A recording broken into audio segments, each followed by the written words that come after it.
គឺជាវីដេអូរឿងកំសត់ដែលមានតួអង្គគឺជាសត្វផ្សេងៗហើយរឿងនេះផងដែរគឺខ្ញុំបានបង្កើតឡើងដោយប្រើប្រាស់ AI អ្នកនរគ្នាអាចធ្វើការទស្សនាមើលបានឡាននេះចង្រៃណាស់ដូចខ្វះពេលខូចចឹងទុកឲ្យខ្ញុំសាកមើលតាកែខ្ញុំអាចជួសជុលបានសុំពេលបន្តិចទៀតតាកែចិត្តរួចហើ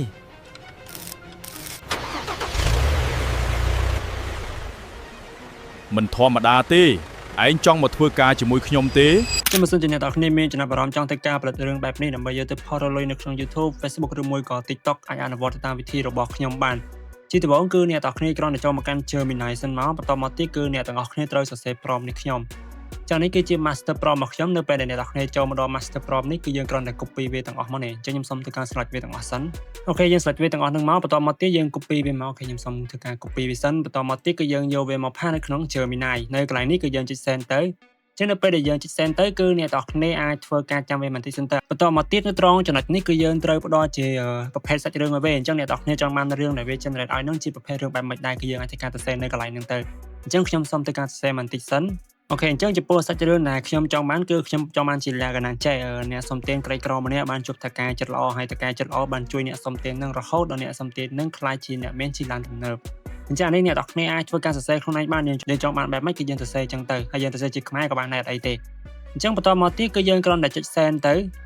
អញ្ចឹង AI គឺវានឹងធ្វើការផ្ដល់ជាចំណងជើងឲ្យយើងទៀតហើយអញ្ចឹងនៅត្រង់ចំណុចនេះគឺយើងរងចាំវាបន្តិចសិនទៅអញ្ចឹងខ្ញុំសូមបញ្ជាក់ទៅចំពោះប្រងនេះផងដែរគឺវាមានទៅនៅក្នុង channel Telegram VIP របស់ខ្ញុំតែប៉ុណ្ណោះហើយនៅtrongវីដេអូនេះគឺខ្ញុំនឹងមានបង្ហាញអំពីរបៀបនៃការចូលទៅយកប្រមហើយមួយទៀតខ្ញុំមានដំណឹងចង់ប្រាប់អ្នកទាំងអស់គ្នាដែរនៅថ្មីនេះគឺខ្ញុំបានបើកវគ្គបង្រៀនរកលុយពី YouTube ពីចំណុច0រហូតដល់អាចរកលុយបានតែម្ដងហើយខ្ញុំក៏បានបើកបង្រៀនវគ្គរកលុយតាម DistroKid ផងដែរអញ្ចឹងបើសិនជាអ្នកទាំងអស់គ្នាមានចំណាប់អារម្មណ៍អាចឆាតមកខ្ញុំតាមរយៈ Telegram របស់ខ្ញុំនៅខាងក្រោម comment នៃវីដេអូនេះបានឥឡូវនេះគឺវាបានធ្វើការផ្ដល់ជាចំណងជើងឲ្យយើងនេះអញ្ចឹងយើងមើលមកយើងពេញចិត្តទៅលើចំណងជើងមួយណាដែរអញ្ចឹងឧទាហរណ៍ថាយើងពេញចិត្តទៅលើចំណងជើងទី2ចុះអ្នកទាំងអស់គ្នាគ្រាន់តែ copy ប៉ុណ្ណឹងមកបន្ទាប់មកទៀតគឺយើងយកវាមកផាសនៅខាងក្រោមនេះហើយនៅកន្លែងនេះគឺយើងក្បៀសមកយើងចង់ធ្វើការបង្កើតរឿងហ្នឹងប្រហែលស៊ីនដែរអញ្ចឹងបើសិនជាយើងចង់ធ្វើរឿងហ្នឹងយូរយើងដាក់ច្រើនស៊ីនទៅតែសម្រាប់វីដេអូនេះគឺខ្ញុំសូមឧទាហរណ៍ត្រឹមតែ10 scene តែប៉ុណ្ណោះអូខេដាក់10 scene ចឹងទៅហើយខ្ញុំសូមចុច send ទៅតែម្ដងចឹងនៅពេលដែលយើងចុច send ទៅគឺវានឹងធ្វើការផ្ដល់ជាpromptឲ្យយើងបន្តទៀតហើយវាមានដូចជា prompt ក្នុងការបង្កើតរូបភាពនៅក្នុងវគ្គនីមួយៗ prompt ក្នុងការបំលែងពីរូបភាពនៅក្នុងវគ្គនីមួយៗទៅជាវីដេអូហើយនឹង prompt សម្រាប់ generate រូបភាពរបស់តួអង្គផងដែរចឹងនៅកន្លែងនេះគឺយើងរងចាំវាបន្តិចសិនទៅឥឡូវនេះគឺវាបានធ្វើការផ្ដល់ជា prompt ឲ្យយើងនេះអញ្ចឹងដូចខ្ញុំនិយាយចឹងគឺវាមាន prompt សម្រាប់បង្កើតជារូបភាពតួអង្គហើយនឹង prompt ក្នុងការបង្កើតពីរូបភាពនៅក្នុងវគ្គនីមួយៗបន្តមកទៀតគឺជា prompt ក្នុងការបំលែងពីរូបភាពនៅក្នុងវគ្គនីមួយៗទៅជាវីដេអូតែម្ដងចាអ្វីដែលយើងត្រូវធ្វើបន្តទៀតគឺអ្នកទាំងគ្នាអាចធ្វើការបូក tab ថ្មីមួយមកហើយយើង search ពាក្យថា flow នៅកន្លែងនេះគឺយើងយក website ខាងលើគេមកបន្តមកទៀតយើងយកពាក្យថា new project នៅកន្លែងនេះគឺយើងអាចធ្វើការបកចូលទៅកាន់ website Gemini វិញគឺយើងត្រូវបង្កើតរូបភាពតួអង្គទី1សិនអញ្ចឹងតួអង្គទី1របស់យើងគឺមានឈ្មោះថា Wuthi អូខេនេះយើង copy ប៉ុណ្ណឹងមកយើង select ចេះក៏បានឬមួយក៏យើង copy កន្លែងនេះក៏បានដែរនេះអូខេហើយយើងយកវាមកផាសនៅកន្លែងនេះយើងចូលមកកាន់ website flow ហើយយើងចូលមកកាន់កន្លែង character យើងផាសpromptរបស់យើងនៅកន្លែងហ្នឹងមកហើយយើងចុច send ទៅអញ្ចឹងនៅពេលដែលយើងចុច send ទៅគឺវានឹងធ្វើការយក prompt របស់យើងមិញហ្នឹងទៅបង្កើតជារូបភាពតួអង្គឲ្យយើងហើយអញ្ចឹងតួអង្គរបស់យើងឈ្មោះថា Wuthi យើង copy ឈ្មោះតួអង្គមកនេះហើយយើងយកវាមកផាសនៅកន្លែងនេះអូខេយើងផាសកន្លែងហ្នឹងមកគឺបានហើយអញ្ចឹងនៅកន្លែងនេះគឺយើងរងចាំឲ្យវា generate ឲ្យពេញសិនទៅអូខេអញ្ចឹងតួអង្គទី1របស់យើងគឺយើងបានធ្វើការបង្កើតរួចរាល់នេះអញ្ចឹងយើងគ្រាន់តែចុច back មកក្រោយយើងទៅបង្កើតតួអង្គទី2ទៀតអញ្ចឹងយើងចូលមកកាន់កន្លែង character ហ្នឹងវិញយើងយកកន្លែង new character នេះបន្តមកទៀតគឺយើងបកចូលទៅកាន់ website Gemini ដើម្បីធ្វើការ copy prompt បង្កើតតួអង្គទី2ឲ្យយើងអញ្ចឹងតួអង្គទី2របស់យើងមានឈ្មោះថាអុកញ៉ារិតអូខេអញ្ចឹងយើង copy prompt ហ្នឹងមកបន្តមកទៀតយើងបកចូលមកកាន់ website flow យើងផាស prompt របស់យើងចូលនៅកន្លែងនេះគឺយើង copy ឈ្មោះនេះមកនេះឈ្មោះតួអង្គរបស់យើងដើម្បីយកទៅដាក់ឲ្យឈ្មោះតួអង្គរបស់យើងនៅកន្លែងនេះគឺយើងចុច send ទៅទៀតទៅអញ្ចឹងគឺវាធ្វើការបង្កើតរូបភាពតួអង្គទី2ឲ្យយើងហើយនៅកន្លែងនេះគឺយើងលុបចោលទៅយើងដាក់ឈ្មោះតួអង្គទី2របស់យើងគឺអុកញ៉ារិតអូខេអញ្ចឹងយើងរងចាំឲ្យវា generate ពេញសិនទៅឥឡូវនេះរូបភាពតួអង្គទី2គឺខ្ញុំបានធ្វើការ generate រាល់ហើយតោះយើងចាប់ផ្ដើមធ្វើការបង្កើតរូបភាពក្នុងវគ្គនីមួយតែម្ដងអញ្ចឹងអ្នកទាំងអស់គ្នាអាចចូលមកកន្លែងនេះចូលកន្លែង back ហ្នឹងមកបន្តមកទៀតយើងចូលកន្លែងពាក្យថា all media នៅកន្លែងនេះគឺយើងបកចូលទៅកាន់ website Gemini វិញគឺយើងមើលមកនេះនៅក្នុង scene ទី1អញ្ចឹង scene ទី1ហ្នឹងគឺមានតួអង្គណាលេងខ្លះអញ្ចឹងវាមានអុកញ៉ារិតអូខេគាត់អុកញ៉ារិតតែប៉ុណ្្នឹងទេអត់មានតួអង្គឯផ្សេងទេបន្តមកទៀតយើង copy prompt នេះមកនេះ prompt សម្រាប់បង្កើតរូបភាពនៅក្នុងវគ្គទី1អូខេយើង copy ប៉ុណ្្នឹងមកយើងបកចូលមកកាន់ website flow យើងផាស prompt មកយើងចូល នៅកន្លែងនេះគឺយើងហៅឈ្មោះតួអង្គរបស់យើងចូលមកនេះអញ្ចឹងគឺតួអង្គអុកញ៉ារិទ្ធអូខេយើងគ្រាន់តែចុច trace 3យើងចុច add to prompt មកអញ្ចឹងរូបរបស់អុកញ៉ារិទ្ធនឹងធ្លាក់មកខាងក្រោមនេះហើយបន្តមកទៀតមុននឹងយើង send ទៅគឺអ្នកនរគ្នាត្រូវប្រកាសថាអ្នកនរគ្នាយកជា image ហើយរឿងហ្នឹងអ្នកនរគ្នាចង់ធ្វើជាតម្រងមិនដែរតម្រងប្តីឬមួយក៏បញ្ឈរឬមួយក៏4ជ្រុងគឺយើងអាចការរើសនៅកន្លែងហ្នឹងបានអូខេខ្ញុំសុំយកត្រឹមតែជាតម្រងបញ្ឈរហើយកន្លែងនេះគឺខ្ញុំសុំយកត្រឹមតែគុណមួយទៅគឺបានហើយអូខេយើងចុច send ទៅអញ្ចឹងគឺវានឹងធ្វើការយករូបតួអង្គទី1របស់យើងនេះទៅបង្កើតជារូបភាពនៅក្នុងវគ្គទី1ហើយអញ្ចឹងយើងរងចាំវាបន្តិចសិនទៅអូខេរូបភាពនៅក្នុងវគ្គទី1គឺយើងបានធ្វើការបង្កើតរួចរាល់ហើយតោះយកបំណែករូបហ្នឹងទៅជាវីដេអូទៅអញ្ចឹងដូចគ្នាគឺអ្នកនរគ្នាគ្រាន់តែចុច trace 3ទៅលើរូបហ្នឹងយើងចុចពាក្យថា add to prompt រូបហ្នឹងគឺវានឹងធ្លាក់មកខាងក្រោមនេះហើយបន្តមកទៀតយើងបកចូលទៅកាន់ website Gemini គឺយើង copy prompt នេះមកនេះអា prompt បង្កើតជារូបភាពទៅជាវីដេអូយើង copy ប៉ុណ្ណឹងមកនៅកន្លែងនេះគឺយើងអាចយកវាមកផាន់នៅខាងក្រោមនេះមកបន្តមកទៀតគឺយើងទៅចុចកន្លែងនេះមួយមកគឺយើងបដូរពីពាក្យថា image ទៅជាវីដេអូដោយសារតែយើងត្រូវបង្កើតជាវីដេអូហើយនៅកន្លែងនេះគឺយើងយកពាក្យថា ingredient ទៅវានិយាយខ្មែរបានច្បាស់ល្អយើងយកជាតម្រងបញ្ឈរដែរទៅហើយកន្លែង model នេះអ្នកនរគ្នាអាចតេស្តមើលខ្លួនឯងបានយើងចង់ប្រើ Omni Flash នឹងក៏បាន VO 3.1 lít នេះក៏បានឬមួយក៏ VO 3.1 fast នេះក៏បានដែរអាហ្នឹងគឺវាអាស្រ័យទៅលើអ្នកនរគ្នាបន្តមកទៀតនៅកន្លែងនេះអ្នកនរគ្នាអាចធ្វើការរើសប្រវែងវីដេអូនឹងបានអញ្ចឹងវីដេអូហ្នឹងយើងចង់ឲ្យវា generate ទៅបានប្រហែលវិនាទីដែរអញ្ចឹងវីដេអូហ្នឹងយើងចង់ឲ្យវា generate ទៅបានប្រហែលវិនាទីដែរអញ្ចឹងខ្ញុំសុំមើលបន្តិចសិនដោយសារតែពាក្យពេចន៍ដែលតួអង្គនិយាយនេះគឺរៀងខ្លីដែរទេអញ្ចឹងគឺខ្ញុំសុំយកត្រឹមតែ6វិនាទីទៅគឺបានហើយអូខេយើងចុច generate ទៅអញ្ចឹងគឺវាធ្វើការយករូបភាពនេះទៅបង្កើតជាវីដេអូឲ្យយើងហើយយើងរងចាំវាបន្តិចសិនទៅអូខេរូបភាពនៅក្នុងឥឡូវនេះវីដេអូគឺវាបានធ្វើការ generate ឲ្យយើងហើយតើយើងទៅមើលមិនដែរយើងចុចលើនឹងមួយម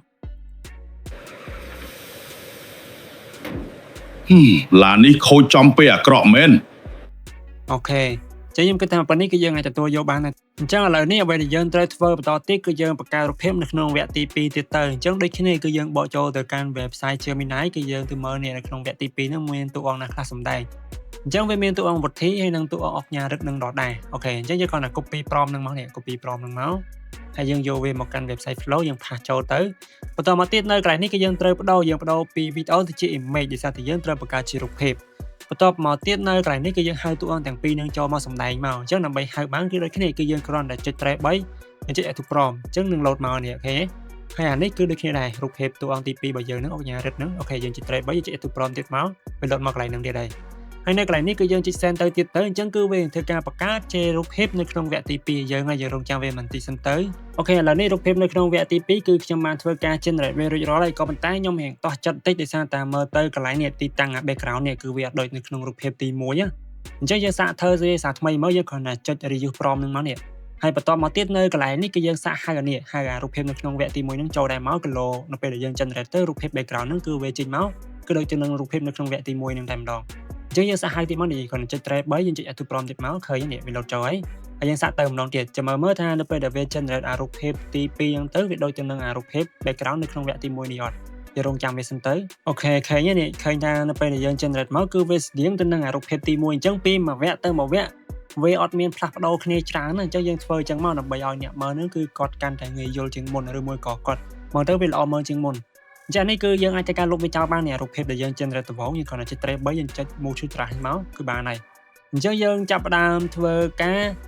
រផ្លាស់ប្ដូររូបនេះទៅជាវីដេអូទៀតទៅឬមួយក៏ generate រូបភាពហ្នឹងទៅជាវីដេអូទៀតទៅអញ្ចឹងដូចគ្នាគឺយើងគ្រាន់តែបកចូលទៅកាន់ website Gemini យើង copy prompt នេះ prompt ស្មាប់បំលែងពីរូបភាពទៅជាវីដេអូយើង copy ប៉ុណ្ណឹងមកយើងយកវាមកផានៅខាងក្រោមនេះនៅកន្លែងនេះគឺយើងហៅរូបភាពយើងចូលមកយើងគ្រាន់តែចុច trace 3យើងចុច add to prompt បន្តមកទៀតនៅកន្លែងនេះគឺយើងបដូរពី image ទៅជាវីដេអូ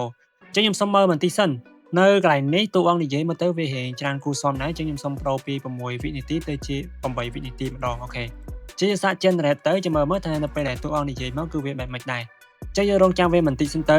អូខេឥឡូវនេះយើងសាកទៅមើលវីដេអូនៅក្នុងវគ្គទី2ហ្នឹងវានិយាយមកបែបម៉េចដែរទុកឲ្យខ្ញុំសាកមើលតាកែខ្ញុំអាចជួសជុលបានអូខេមកទៅវារៀងតំណងដែរអូខេអញ្ចឹងខ្ញុំគិតថាប៉ុណ្ណេះគឺយើងអាចទទួលយកបានហើយអញ្ចឹងអ្វីដែលយើងត្រូវធ្វើបន្តទៀតអ្នកទាំងអស់គ្នាអាចទៅធ្វើអញ្ចឹងដែរមកបើន័យថាយើង generate រូបភាពនៅក្នុងវគ្គទី3បន្តមកទៀតគឺយើងបំលែងរូបភាពនៅក្នុងវគ្គទី3ដែលប្រើប្រាស់ prompt នេះមក ចឹងនៅត្រង់ចំណុចនេះគឺខ្ញុំសូមធ្វើការរំលងចោលសិនខ្ញុំសូមធ្វើការទៅ generate វាគ្រប់វគ្គរួចរាល់ចាំយើងបន្តដំណើរទៅមុខទៀតឥឡូវនេះវីដេអូគ្រប់វគ្គគឺខ្ញុំបានធ្វើការ generate រួចរាល់ហើយចាំអ្វីដែលយើងត្រូវធ្វើបន្តទៀតគឺយើង download វាយកទៅកាត់តបញ្ចូលគ្នានៅក្នុងកម្មវិធី CapCut ទៅចឹងដើម្បីធ្វើការ download បានគឺអ្នកទាំងគ្នាអាចចូលកន្លែងនេះចូលកន្លែងពេលថា video ចឹងគឺវានឹងបង្ហាញតែ video សុទ្ធឲ្យយើងតែម្ដងអញ្ចឹងយើងអាចទៅការ download វាមកណាអញ្ចឹងដើម្បីធ្វើការ download បានគឺយើងគ្រាន់តែចុច tray 3ទៅលើ video របស់យើងទៅហើយយើងចុចពេលថា download យើងយក720មកអូខេចុច download វាអស់គ្រប់វគ្គមកណាចឹងខ្ញុំសូមធ្វើការ download វាសិនបន្ទាប់ពីចុច download វារួចរាល់ហើយអ្នកទាំងគ្នាអាចធ្វើការបើកកម្មវិធី CapCut មកបន្តមកទៀតយើងយកពេលថា create project នៅកន្លែងនេះយើងចុចពេលថា import អូខេបន្តមកទៀតយើង select យករឿងដែលយើងបានធ្វើការ download ទាំងអស់ហ្នឹងមកអូខេហើយយើងចាប់តាមទិញវាតម្លាក់ចូល timeline មកអញ្ចឹងខ្ញុំសូមធ្វើការទិញតម្លាក់តែម្ដងចានេះគឺជាលទ្ធផលសម្រាប់អ្នកទាំងគ្នាអាចធ្វើការទស្សនាមើលបាន ឡាននេះចង្រៃណាស់ដូចខ្វះពេលខូចចឹង ទុកឲ្យខ្ញុំសាកមើលតាកែខ្ញុំអាចជួសជុលបាន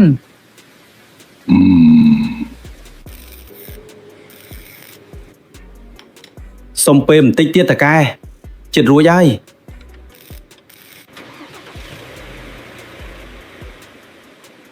មិនធម្មតាទេឯងចង់មកធ្វើការជាមួយខ្ញុំទេ ខ្ញុំនឹងប្រឹងប្រែងរៀនសូត្រឲ្យអស់ពីសមត្ថភាពត្រូវតែរកវិធីធ្វើឲ្យម៉ាស៊ីននេះដើរលឿនជាងមុនដំឡើងផ្នែកនេះ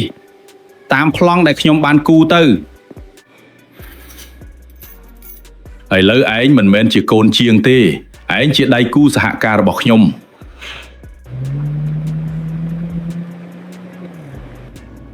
កន្លែងនេះហើយដែលជាកន្លែងចាប់ផ្ដើមគ្រប់យ៉ាង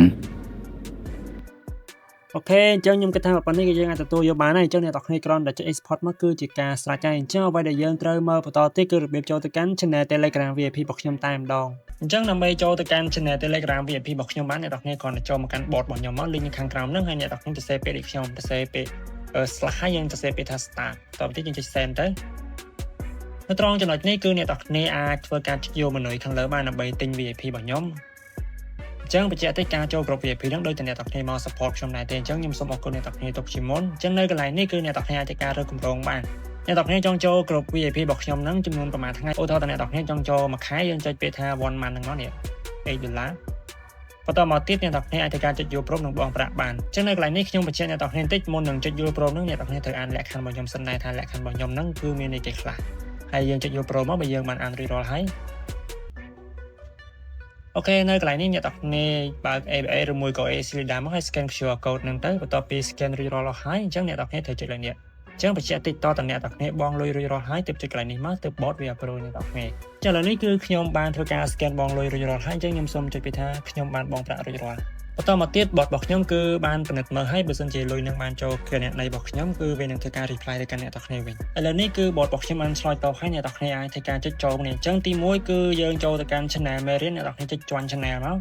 ហើយនេះគឺជា channel Marian គឺមាន Marian ជាច្រើនមែនទែនហើយនឹងព្រមផងដែរហើយទី2គឺអ្នកទាំងគ្នាចូលមកកាន់ក្រុមពិភាក្សាអញ្ចឹងនៅកន្លែងនេះអ្នកទាំងគ្នាចុចចូលក្រុមពិភាក្សាហ្នឹងមកអញ្ចឹងបញ្ជាក់ទៅចំពោះក្រុមពិភាក្សាហ្នឹងគឺអ្នកទាំងគ្នាអាចធ្វើការឆាតឆ្លើយឆ្លងមួយពួកខ្ញុំបាននៅក្នុងក្រុមបានឬមួយក៏អ្នកទាំងគ្នាចង់សួរសំណួរអីផ្សេងៗក៏បានដែរអូខេអញ្ចឹងវីដេអូរបស់ខ្ញុំនៅក្នុងថ្ងៃនេះគឺមានតែប៉ុណ្្នឹងទេអរគុណអ្នកទាំងគ្នាសម្រាប់ការតាមដានទស្សនាកុំភ្លេចចុច like subscribe និង share ជួបគ្នានៅវីដេអូក្រោយទៀតបាយបាយ